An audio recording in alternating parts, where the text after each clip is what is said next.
लो देखो, ये जो आपको डायग्राम नजर आ रही है, this diagram is called bomb calorimeter. इस इंस्ट्रूमेंट की हेल्प से we can find internal energy of a reaction. जैसे यहाँ पे सैंपल रखा, सैंपल मतलब जो हमने रिएक्शन करनी है, ये फायरिंग रॉड से फायर या करंट पास करेंगे, ऑक्सीजन की सप्लाई होती रहेगी, ये जल जाएगा। इसके जलने से ये कंटेनर गर्म हो जाएगा, ये सारी हीट आपके वाटर में डिस्ट्रीब्यूट हो जाएगी और वो चेंज इन एनर्जी निकल जाएगा। तो आपकी इंटरनल एनर्जी इस टेक्निक से निकाली जा सकती है। तो यहाँ पे सिर्फ मैंने ये बताया है आपको कि बॉम कैलोरीमीटर एक इंस्ट्रूमेंट है, डिवाइस है, जिसकी हेल्प से हम इंटरनल एनर्जी फाइंड कर सकते हैं किसी भी रिएक्शन की। तो ये एक मोटा मोटा सा हो गया कि बॉम कैलोरीमीटर क्या होता है। अब हम आगे चलते हैं। जब हम आगे चलते हैं तो हमारा यहाँ पे टॉपिक नजर आ रहा है आपको। इस टॉपिक का नाम है conditions under which delta H is equal to delta E और डेल्टा यू। तो आपको ऑलरेडी पता है, डेल्टा ई बोलिए चाहे डेल्टा यू बोलिए, ये तो हमें ऑलरेडी पता ही है। तो मैं यहाँ पे और करके डेल्टा यू भी लिख देता हूँ। ये तीन कंडीशंस हैं, तो इन कंडीशंस को मैं वन बाय वन आपको एक बार वैसे ही समझा देता हूँ। यहाँ पे देखो, we know delta H is equal to delta U plus P delta V. अगर हमारा वॉल्यूम कांस्टेंट हो जाए तो ये पूरी टर्म जीरो हो जाएगी, यानी उस कंडीशन में डेल्टा एच डेल्टा यू के बराबर हो जाएगा। एक मिनट बेटा। इसी तरीके से delta H is also equal to delta U plus delta N G R T. अगर डेल्टा एन जी की वैल्यू जीरो हो जाए, जैसे आपको पता है हम डेल्टा एन कैसे निकालते हैं, delta N is equal to N two minus N one. आपकी वैल्यू मान लो इसकी भी टू, इसकी भी टू, सेम सेम आ गई जीरो, तो ये पूरी टर्म जीरो हो गई, तो ये भी बराबर हो जाएगा आपका delta H is equal to delta U. फिर एक और केस है कि आप कोई ऐसी रिएक्शन कर रहे हैं जिस रिएक्शन में गैस है ही नहीं। तो गैस है ही नहीं तो लिक्विड और ये अपना सॉलिड है, तो इसमें डेल्टा एन की वैल्यू वैसे ही जीरो रहेगी क्योंकि गैस के लिए होता है वैलिड। ये हमारा गैस के हिसाब से था कि दोनों के नंबर ऑफ मोल सेम आ जाए। तो इस केस में भी आपका जो सर इसे डेल्टा नोट करें हम? है इज इक्वल टू नोट करें। डेल्टा यू के बराबर होता है। हाँ जी बेटा, इसको बिल्कुल नोट करना है, नोट कीजिए। Now see we are going to do a numerical. अब ये न्यूमेरिकल क्या कह रहा है, जरा इस न्यूमेरिकल को आप समझिए। न्यूमेरिकल कह रहा है if vapour pressure is assume to be perfect gas. ध्यान से पढ़ना क्या न्यूमेरिकल कह रहा है कि अगर हम वेपर प्रेशर को परफेक्ट गैस एज्यूम कर लें, मोलर एंथैल्पी चेंज मतलब delta H for vaporisation of 1 mole of water at 1 bar and 100 degree Celsius is 41 kilo joule. यानी मोलर एंथैल्पी, एंथैल्पी मतलब H, delta H. Calculate internal energy change यानी delta U निकालो when condition one, 1 mole of water is vaporized at 1 bar pressure and 1 mole of water is converted into ice। तो पहले तो आप इस question को समझो कि दिया क्या है, करना क्या है। क्वेश्चन कह रहा है कि आपके पास वाटर है, आपने वाटर को गैस में चेंज कर दिया और उसका डेल्टा एच आपको दिया हुआ है। कह रहा है डेल्टा यू निकालो फॉर टू डिफरेंट थिंग्स। पहला कि 1 मोल water at 1 bar pressure and 100 degree Celsius temperature. दूसरा 1 मोल वाटर कन्वर्टेड इनटू आइस। तो देखो इसको कैसे सॉल्व किया। क्या किया हमने हमने वाटर लिखा लिक्विड और वाटर गैस, तो हमने इसको इसमें कन्वर्ट कर दिया। हमने फॉर्मूला लगाया delta H is equal to delta U delta N G R T, क्योंकि टेम्परेचर था तो delta N G R T formula हमने लगा दिया। ये लगाया और इसमें हमने डेल्टा एन निकाला। अब देखो डेल्टा एन यहाँ पे कितनी आएगी वैल्यू, ये लिक्विड है ये गैस है, तो जब आप इसका डेल्टा एन निकालेंगे तो मुझे बताइए क्या वैल्यू आएगी। हर्षिता क्या वैल्यू आएगी इसकी डेल्टा एन की। तो डेल्टा एन होता है N two minus N one. तो एन टू आपका यहाँ पे वन है और ये जीरो है, लिक्विड है ना आपका, ये लिक्विड का तो वैल्यू जीरो लेते हैं, तो डेल्टा एन की वैल्यू आपकी वन आ जाएगी। तो ये आपकी इक्वेशन बन गई। डेल्टा यू निकालोगे delta H minus delta N G R T तो डेल्टा एच आपको दिया हुआ है, डेल्टा एन की वैल्यू 1 है, तो 1 यहाँ पे दिखाया नहीं। आर की वैल्यू मैंने आपको बताई थी, याद रख लेना 8.314, तो यहाँ हमने शॉर्ट में लिख दिया 8.3 जूल पर केल्विन पर मोल।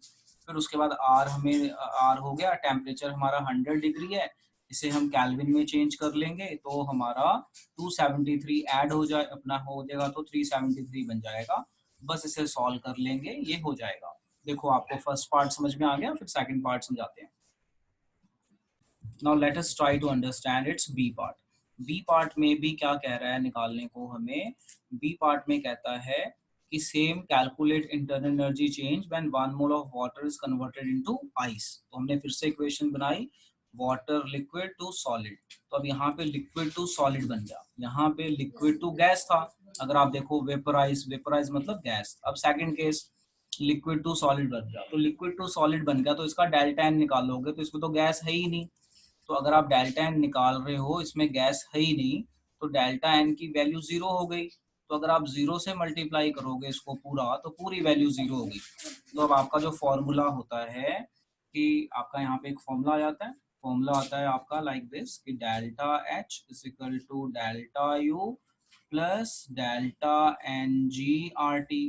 तो ये पूरी वैल्यू 0 हो गई, यानी डेल्टा एच डेल्टा यू के बराबर हो गया, यानी जो डेल्टा एच की वैल्यू थी वही डेल्टा यू की वैल्यू हो जाएगी, दैट्स इट। तो ये एक तरह का बड़ा ही इंपॉर्टेंट क्वेश्चन बनता है। Next topic is very important topic and this topic is called अपना हीट कैपेसिटी। तो पहले मैं आपको नॉर्मल सा मतलब बता दूं कि हीट कैपेसिटी है क्या। देखो, जैसे मान लो आप किसी कंटेनर में पानी रखा हुआ है, जरा समझने की कोशिश करना मैं क्या बोल रहा हूँ, हीट कैपेसिटी क्या होती है। तो मैं यहीं पे आपको एक डायग्राम बना के समझाता हूँ। देखो समझो, मान लो एक कंटेनर है, इस कंटेनर में मैंने ना पानी रखा हुआ है, ठीक है, और ये पानी की अमाउंट काफी है, ऐसे समझ लो काफी है, और मैं इसे हीट कर रहा हूँ। अब आप मुझे बताओ, जब मैं पानी को हीट करूंगा तो हीट करते करते टेम्परेचर राइज हो जाएगा या थोड़ी देर में राइज होगा, बताइए। जैसे एक कंटेनर है, इस कंटेनर में मैंने पानी रखा है, ये कंटेनर है या बीकर है, इस बीकर में मैंने पानी रखा और इसको हीट करना शुरू किया। अब आप बताओ, मैंने जैसे ही हीट करना शुरू किया, ये साथ के साथ गर्म हो जाएगा या 1 मिनट 2 मिनट या कुछ टाइम तो लेगा ना? 1-2 मिनट बाद सर होएगा। कुछ टाइम लेगा सर, हाँ, कुछ टाइम लेगा टाइम सर। लेगा। अब मेरा क्वेश्चन ये है कि मैं तो हीट शुरू से ही कर रहा हूँ, बट ये हीट गर्म होना ये मान लो 30 सेकंड बाद या 1 मिनट तो बहुत बाद। माइन्यूट चेंज तो अब होएगा। आप मुझे ये बताओ, जो मैं हीट दे रहा था वो कहाँ जा रही थी, एब्जॉर्ब हो रही थी, कहाँ जा रही थी जो मैं तो हीट सप्लाई? यस, टेम्परेचर को एब्जॉर्ब। चेंज करने के लिए। हाँ, वो एब्जॉर्ब हो रही थी। इसका मतलब ये हुआ कि जो मैं हीट दे रहा था वो हीट एब्जॉर्ब हो रही थी। बस ये जो हीट एब्जॉर्ब हो रही है ना, इसी को क्या कहते हैं? इसी को क्या कहते हैं? देखो क्या कहते हैं, बोलो। Heat capacity. Heat heat capacity, capacity the क्या हीट होती है? कैपेसिटी। तो हीट कैपेसिटी क्या होती है? मैं किसी सब्सटेंस को हीट कर रहा हूँ, तो हीट करते करते उसका टेम्परेचर राइज होना शुरू होता है। तो जो टेम्परेचर राइज होता है ना, तो बीच में कांस्टेंट है कि पहले कुछ हीट एब्जॉर्ब होती है, तो बस उसी चीज को हम कहते हैं हीट कैपेसिटी। तो देखो definition, it is the amount of heat required to raise the temperature of system by 1 degree Celsius. ध्यान से सुनना क्या लिखे definition. It is the amount of heat required to raise the temperature of system by 1 degree Celsius. ये heat capacity की definition है। इसका मतलब क्या होता है मैंने समझा दिया। अब इसका अगर मैं फॉर्मूला बनाऊं तो ऐसे बनेगा, heat supplied is proportional to change in temperature। जब मैं इस प्रोपोर्शनल को हटाऊंगा तो मुझे एक कांस्टेंट लिखना पड़ेगा, उस कांस्टेंट को हम कहते हैं कॉफिशिएंट, और ये कॉफिशिएंट है सी। इसी को कहते हैं हीट कैपेसिटी। मतलब मैंने हीट दी, टेम्परेचर बढ़ जाएगा, एकदम से नहीं बढ़ेगा, थोड़ा टाइम लेगा फिर बढ़ेगा। अब मेरा एक क्वेश्चन है यहाँ पे इसी से रिलेटेड, देखो मैं इंक चेंज करके ब्लैक से लिख रहा हूँ, बताना जरा देख के बताना मैं जो पूछ रहा हूँ। मैंने अभी अभी आपको बताया कि heat is proportional to change in temperature, मतलब मैं हीट दूंगा तो टेम्परेचर बढ़ेगा। तो अगर मैं प्रोपोर्शनल को हटाऊं तो एक कांस्टेंट आता है कैपिटल सी, इस कैपिटल सी को मैंने बोला हीट कांस्टेंट। अब मेरा क्वेश्चन ये है कि मान लो इसकी वैल्यू बहुत ज्यादा है, very large value, very large value, तो अब मैं हीट दूंगा तो टेम्परेचर जल्दी बढ़ेगा या टाइम लगेगा, ये बताओ। मैंने ये बोला कि जो, टाइम लेगा सर। हाँ वेरी गुड, अगर किसी सिस्टम का हीट कैपेसिटी ज्यादा है, मतलब हीट करने की कैपेबिलिटी ज्यादा है, तो टेम्परेचर चेंज कम होगा। अच्छा, एक इसका उल्टा केस ले लो। मान लो कोई सिस्टम है, उसकी सी की वैल्यू बहुत कम है, तो टेम्परेचर जल्दी बढ़ेगा या नहीं बढ़ेगा, बताइए। अगर सी की वैल्यू कम है तो टेम्परेचर जल्दी बढ़ेगा या नहीं बढ़ेगा, बताइए जल्दी। तो जल्दी बढ़ेगा। जल्दी जल्दी बढ़ेगा। बढ़ेगा। बस अब आप फॉलो कर गए, अब आप फॉलो कर गए कि हीट कैपेसिटी क्या होती है। तो हीट कैपेसिटी की जो हम डेफिनेशन देते हैं ये है, it is the amount of heat required to raise temperature of system by 1 degree Celsius, इसे हम कहते हैं heat capacity. Mathematically heat capacity होती है Q proportional to delta T, और Q का हटाएंगे तो कैपिटल C आता है, इसी की बात करते हैं हम।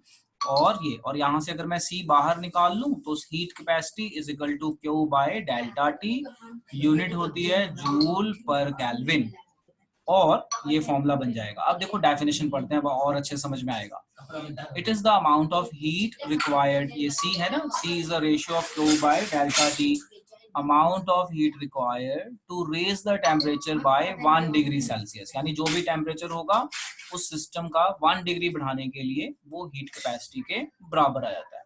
तो ये चीज हमें क्लियर हो गई। लो, अब यहाँ पे कुछ चीजें हैं, मैं रीड कर देता हूँ और आगे चलता हूँ।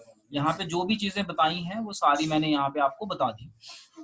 अब देखो, the magnitude of the coefficient depend on size, composition, nature of the system. मान लो आपका सिस्टम छोटा है तो पानी जल्दी गर्म हो जाएगा। मान लो आपने 1 गिलास पानी लिया और आपने 1 टैंक पानी लिया, तो जब क्वांटिटी ज्यादा तो सी की वैल्यू ज्यादा, जब क्वांटिटी कम तो सी की वैल्यू कम। तो ये चीज बता रहा है कि अगर सी कम, अगर आपका सी की वैल्यू कम है तो पानी जल्दी गर्म हो जाएगा, सी की वैल्यू ज्यादा है तो टेम्परेचर चेंज जल्दी नहीं होगा। Thus, we can measure heat supplied by monitoring the temperature rise, provided we know the heat capacity. When C is large, a given amount of heat result in only small temperature rise. Water has large heat capacity, that is a lot of energy needed to raise its temperature. तो यहाँ पे ये बताया हुआ है कि जो water की हीट कैपेसिटी है ना, वो बहुत ज्यादा होती है। जैसे सी का पानी है, वो बहुत गर्म नहीं होगा क्योंकि वाटर की हीट कैपेसिटी बहुत ज्यादा है, तो बहुत जल्दी वो गर्म नहीं होगा। ठीक है, सो आप इसे नोट कर लीजिए और नोट करके डन बोलिए। तो अभी अभी हमने टॉपिक पढ़ लिया, हीट कैपेसिटी क्या होती है, उसका सिंबल कैपिटल सी होता है, formula Q is equal to C delta T। अब हम आगे चलते हैं और आगे हमारा टॉपिक आता है स्पेसिफिक हीट और स्पेसिफिक हीट कैपेसिटी। इसका सिंबल होता है स्मॉल c। अब देखो, जो हमारा हीट कैपेसिटी है वो लार्जर वैल्यू है, मतलब वो बल्क में है। जब आप कोई छोटी अमाउंट के लिए बात करोगे ना, छोटे अमाउंट के लिए यानी 1 ग्राम के लिए, तो वो आ जाता है आपका स्पेसिफिक हीट कैपेसिटी। मतलब देखो क्या है, it is the amount of heat required to raise the temperature of 1 gram substance by 1 degree Celsius. मतलब जहां पे आपको बल्क बिहेवियर दिया हो, मतलब पूरा सिस्टम बल्क बिहेवियर हो गया, और जहां पे छोटे से अमाउंट की बात कर रहे हैं 1 ग्राम, तो वो आ जाता है आपका स्पेसिफिक हीट कैपेसिटी, और उसको डिनोट करते हैं स्मॉल सी से। और स्पेसिफिक हीट कैपेसिटी होता है Q is equal to small C m delta T। तो it is the amount of heat required to raise the temperature of 1 gram of substance by 1 degree Celsius. अब इसकी unit की बात कर लेते हैं, इसमें से स्मॉल सी बाहर निकालते हैं, तो small C is equal to Q m delta T। तो Q की यूनिट होती है जूल, मास की यूनिट ग्राम, और टेम्परेचर की केल्विन। तो हमारी यूनिट बन गई जूल पर केल्विन पर ग्राम। चलो इसे नोट कर लो, स्पेसिफिक हीट और स्पेसिफिक हीट कैपेसिटी। तो आप ये समझ गए ना, ये पर ग्राम के हिसाब से डिफाइन की जाती है। जो हमने हीट कैपेसिटी पढ़ी वो बल्क थी, बल्क मतलब वो पूरा सिस्टम यानी पूरा पूरा बल्क में होता है। यहाँ पे हम स्मॉल स्मॉल अमाउंट में बात कर रहे हैं, तो it is called specific heat capacity. अब इसी में हमारा एक और टॉपिक आता है जिसे हम कहते हैं molar heat capacity. Molar heat capacity CM इसका सिंबल होता है, capital CM। Molar heat capacity capital CM, M मतलब मोलर, कैपिटल C मतलब हीट कैपेसिटी। अब मोलर हीट कैपेसिटी मतलब 1 मोल के लिए। देखो, जो आपका नॉर्मल हीट कैपेसिटी थी पूरा system, specific heat capacity 1 gram substance, molar heat capacity पूरा 1 मोल सब्सटेंस, यानी पूरा 1 मोल। तो it is the amount of heat required to raise the temperature of 1 mole of substance by 1 degree Celsius. तो ध्यान रखना, molar heat capacity मतलब पर मोल, और 1 ग्राम वाला ही स्पेसिफिक हीट कैपेसिटी, ये पर ग्राम के हिसाब से, ये पर मोल के हिसाब से। यानी जो आपकी मोलर हीट कैपेसिटी है that is equal to C by N। N होता है नंबर ऑफ मोल्स, और नंबर ऑफ मोल्स होता है मास अपॉन मोलर मास, और जो आपका कैपिटल C होता है वो किसके बराबर होता है, Q बाय डेल्टा T, और N होता है मास अपॉन मोलर मास। इसे रीअरेंज कर लीजिए, ये फॉर्मूला बन जाएगा। यूनिट तो आप बना लेंगे, यूनिट में तो मुझे नहीं लगता कोई प्रॉब्लम आएगी, तो यूनिट आप बड़े आराम से बना सकते हैं इसमें। चलो आप इसे नोट कर लीजिए, नोट करके मुझे डन बोलिए। देखो यहाँ पे हमने मोलर हीट कैपेसिटी पढ़ ली, अब इसकी यूनिट की बात कर लो। देखो यूनिट है जूल पर केल्विन, ये भी डिवीजन में है पर मोल, तो इस तरह से इसकी यूनिट बन जाएगी। आई होप आप लोगों ने नोट कर लिया होगा। अब देखो, अब यहाँ पे एक बड़ी इंपॉर्टेंट चीज है, नोट 1 नोट कर लेना साथ के साथ। जैसे मैंने पूछा आपसे heat capacity at constant volume, या मैंने पूछ लिया आपसे heat capacity at constant pressure, तो आपने कुछ नहीं करना। आपने क्या करना, अगर मैंने बोला heat capacity at constant volume, तो आप इस तरह से लिख लेना CV is equal to QV by delta T, मतलब QV is equal to CV by delta T. कुछ नहीं करना, जो हमारी प्रीवियस नॉलेज है वो लगा देना है, बस कांस्टेंट वॉल्यूम मतलब VV लगा देना है। अगर मैं बोलूं heat capacity at constant pressure, तो जो हमारा हीट कैपेसिटी का फॉर्मूला था बस उसमें P लगा देना है। अब देखो एक चीज हमें ऑलरेडी पता है, heat at constant volume delta U के बराबर होता है, heat at constant pressure delta H के बराबर होता है, और ये एक फॉर्मूला होता है, ये भी हमें पता है। तो इसका हम आगे जाके न्यूमेरिकल्स में यूज करेंगे, और फिजिक्स में आप और भी पढ़ेंगे इसके बारे में। फिजिक्स में थोड़ा अलग ढंग से है, वहाँ पे डेरिवेशन कुछ अलग तरह से है। तो आपको अभी मोटा मोटा समझ में आ गया कि हीट कैपेसिटी कांस्टेंट वॉल्यूम कैसे लिखना है, हीट कैपेसिटी कांस्टेंट प्रेशर कैसे लिखना है। आपने देखा कि हम हीट कैपेसिटी कांस्टेंट वॉल्यूम और कांस्टेंट प्रेशर को कैसे लिखेंगे, कोई फर्क नहीं है, हीट कैपेसिटी को बस हमने मॉडिफाई कर दिया। अब इसी को रिलेट करके एक न्यूमेरिकल बनाया है, लो जरा न्यूमेरिकल को ट्राई करते हैं, देखो जरा ध्यान से।